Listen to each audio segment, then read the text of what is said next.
ETF index mutual funds నేర్చుకుని stock మార్కెట్లో రాణించాలనుకుంటున్నారా? వెంటనే ఈ నెంబర్కి కాల్ చేయండి.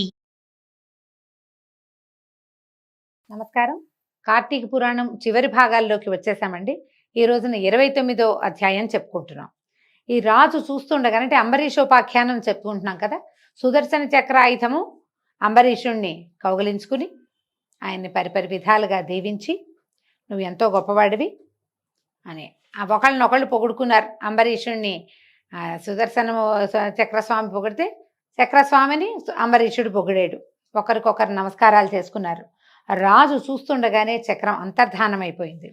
సుదర్శనమన చక్రం అంతర్ధానం పొందిన తర్వాత అంబరీషుడు భక్తితో దూర్వాసునికి నమస్కరించి తర్వాత శిరస్సుతో వందనమాచరించి భక్తి చేత పులకాంకితుడై తన శిరమును మునిపాదాల మీద పడేసి ఇట్లా అన్నాడు. ఆయన కాళ్ళు పట్టేసుకున్నాడు, దండం పెట్టాడు, తలంచి పెట్టాడు. అని తనివి తీర్లా కాళ్ళ మీద పడ్డాట. పట్టుకుని ఏమన్నాడు, పాదాలు పట్టుకుని, బ్రాహ్మణోత్తమ, నేను మహాపాపిని, పాప పంకమందు మునిగి ఉండి కష్టించుచున్నాను, కాబట్టి గృహస్థునైన నా ఇంట్లో అన్నమును భుజించి నన్ను ఉద్ధరించు. ఈయన ఎప్పుడు వెళ్ళిపోయాడంటే కార్తీక శుద్ధ ద్వాదశి నాడు వెళ్ళిపోయి మాఘమాసంలో వచ్చాడు. ఈ 3 నెలలు రాజుగారు తిన్నాడో ఉన్నాడో ఏమయ్యాడో, ఆ సభికులంతా ఏం చేశారు. పాదాలు పట్టుకుని మా ఇంట్లో భోజనం చేస్తానని మాటిచ్చావు కదా, ఇప్పుడు నన్ను ఈ పాప పంకలంలోంచి నన్ను రక్షించు, నా దగ్గర మా ఇంట్లో భోజనం చేయమని ప్రార్థించాడు. నీవు నా యందు దయ ఉంచి నా ఇంటికి వచ్చి నన్ను రక్షించావు. 3 లోకములకు భయాన్ని కలిగించే నీకెక్కడ భయం ఉందయ్యా? నీకు భయం లేదు. భయం అనే మిషతోటి నన్ను రక్షించడానికి తిరిగి నా ఇంటికి వచ్చావు. నువ్వు తిరిగి రావటం వల్లే నేను బతికాను. నాకు పరలోకం సిద్ధిస్తుంది. కాబట్టి దర్శన లాభంతో నాకు అభయదానము, దాంతో ప్రాణదానము, దాంతో పరలోక దానం కూడా సంభవించినాయి. ఇది చూడండి, పరమ వినయం అన్నమాట. నిజానికి దూర్వాస మహామునికి ఇంకో దిక్కు లేదు, అంబరీషుడు తప్ప.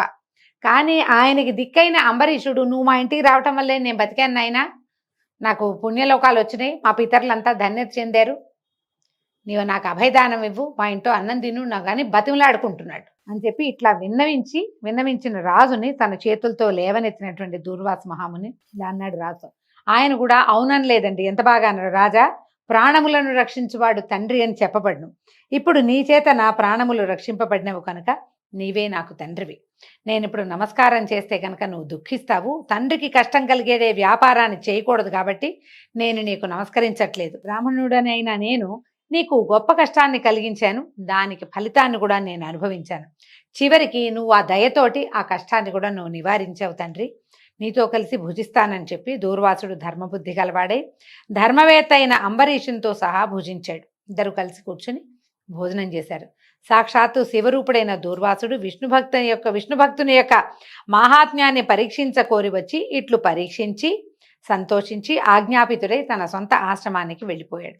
కాబట్టి కార్తీక వాసమందు హరిబోధిని ద్వాదశి సమస్త దాన ఫలప్రదము, సమస్త తీర్థ ఫలప్రదము, సమస్త యజ్ఞ ఫలప్రదము అవుతుంది. కార్తీక మాసం నందు శుక్ల ఏకాదశి నాడు ఉపవాసం చేసి జాగరణ కూడా చేసి ద్వాదశి నాడు దానములిచ్చి బ్రాహ్మణులతో కలిసి పారణ చేయువాడు మహాపాతక ముక్తుడవుతాడు. ఏవైనా మహాపాపాలు చేశాము, దీనికి పరిహారం చెప్పండి అని అడుగుతారండి చాలామంది. ఏదో సమస్య, మా వల్ల ఒక పొరపాటు అయింది, ఇప్పుడు దాన్ని సరిచేయలేము, ఏదైనా చెప్పండి అంటే పురాణం ఏం చెప్తోందంటే, ఆ సంవత్సరం వచ్చిన కార్తీక మాసంలో 2 ఏకాదశులు వస్తాయి కదా. మొదటిది హరిబోధినియే కదా. ఈ హరిబోధిని ఏకాదశికి ఉపవాసం ఉండి, ఒట్టి ఉపవాసం కాదు, రాత్రికి జాగరణ కూడా చేసి మరునాడు కొంత దానాలు చేసి బ్రాహ్మణులకి స్వయం పాకం ఇచ్చి ఎవరినైనా స్నేహితులను ఎవరినైనా పిలుచుకుని బ్రాహ్మణోత్తములకి భోజనం పెట్టండి. వాళ్ళ పద్ధతి ప్రకారం, మా పద్ధతి ప్రకారం చేస్తామని అనకూడదు. బ్రాహ్మణులకి భోజనం పెట్టేటట్టుదే బ్రాహ్మణులతోటే వండించి పెట్టాలి, అట్లా ఉంటుంది పద్ధతి. ఆ రకంగా చేస్తే కనుక ఈ పరిహారం లేనిటువంటి మహాపాపాలు కొన్ని జరుగుతాయి, మనుషులం కదా మనం. ఆ జరిగిన దాని నుంచి వీళ్ళు విముక్తి పొందుతారు. అది వీళ్ళని వెంటపడి రాదట. విధానం ప్రకారం చేయాలి, ఎంత చేయగలిగితే అంత. ఈ రకంగా చేస్తే కనుక పాతకనాశనం జరుగుతుందట. తర్వాత ఇంకేం చెప్తున్నారు, మోక్షం కోరిన విష్ణు భక్తులు ద్వాదశి స్వల్పంగా ఉన్నప్పుడు దానిని విడువక ఆలోగానే పారణ చేయవలను. ద్వాదశి స్వల్పంగా అంటే రాత్రంతా ఉన్నదనుకోండి, తెల్లవారులు ముందు రోజు రాత్రి 9 గంటలకో ప్రారంభమైంది, మనకు సూర్యోదయం లెక్క. సూర్యోదయం తర్వాత ఒక పావు గంటే ఉంది, ఒక్కొక్కసారి ఇట్లా జరుగుతుంది, అరగంటే ఉంది, 3/4 గంటే ఉంది, 1 గంటే ఉంది అంటే ఏం చేయాలి? అయ్యో లేదండి, ఏం చేయాలండి, సూర్యోదయానికి తిథి ఉంది కదా, కాబట్టి తిథి చెప్పుకుంటామంటే తిథి చెప్పుకోవటానికి ద్వాదశి చెప్పుకోగలం, కానీ అది లేకపోతే భోజనం చేస్తే పనికిరాదు. తిథి చెప్పుకోవచ్చు, 11 గంటలకు పూజ చేసినా ద్వాదశి అని తిథి చెప్పుకుంటాం. కానీ పారణకి మాత్రం తిథి ఉండాలి. ఉండాలంటే ఆ తెల్లవారి 6:30కి సూర్యోదయం అవుతుంది, 7:15కి ద్వాదశి వెళ్ళిపోతుంది. ఆ 3/4 గంట లోపలే భోజనం చేసేయాలి. కనీసం ఏదైనా తీసుకోవాలి. ఈ లోపల భగవత్ సేవ పూర్తయిపోవాలి. పూజ చేసేసుకోవాలి. ముందు ఏదో గబుకొని వండుకుని తినడానికి వీల్లేదు.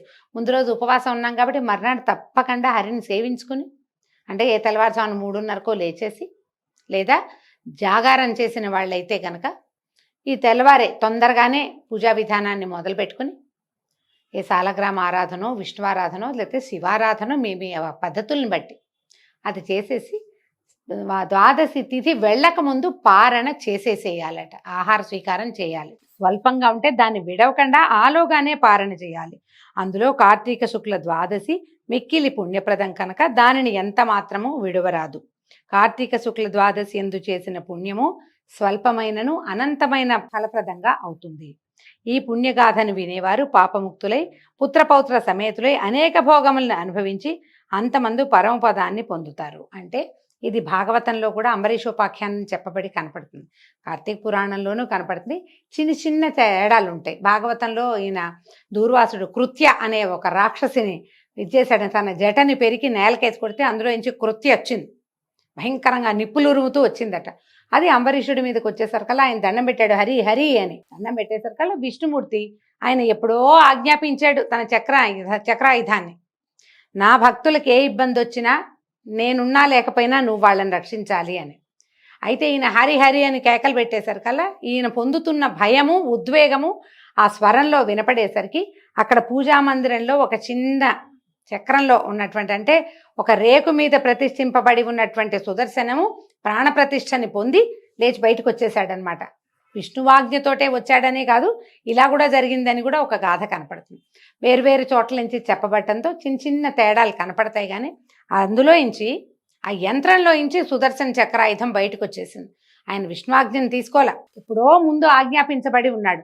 కృత్యను సంహరించి ఆ కృత్యని ఎవరైతే వేశారో ఆ దూర్వాసుడు వెనకాల పట్టింది. వెంటనే దూర్వాసుడు పరిగెత్తాడు. ముల్లోకాలు పరిగెత్తి, హరి ఈశ్వరుడు బ్రహ్మదేవుడు సుదర్శనం నుంచి నిన్ను రక్షించడం మా వల్ల కాదని ఇంద్రాదులందరూ నమస్కరించి పక్కకు తప్పుకోగా చివరికి వైకుంఠాన్ని చేరాడు.